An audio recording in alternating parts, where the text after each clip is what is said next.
Hello viewers, let me share you today how you can export LibreOffice document into the extension of MS Word document. Remember, I'm not talking about the interface of both LibreOffice and MS Office. This video is related purely to the change of output file extension.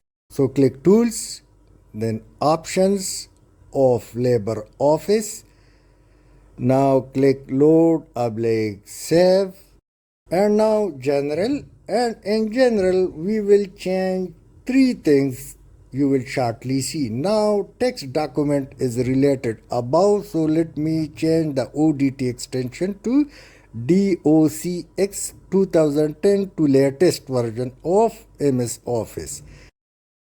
Now go again and select Spreadsheet Calc and come down to always save as xls 2007 to latest. Now go again up to type of document, select presentation and come down to always save as 2007 to latest pptx. Remember, check 1 when not saving in ODF or default format to stop LibreOffice repeated warnings. Now apply OK.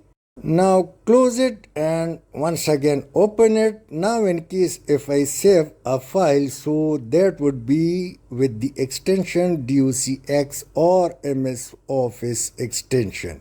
You can see it below. You can see the extension along with the icon of both LibreOffice and MS Office. Thanks for watching.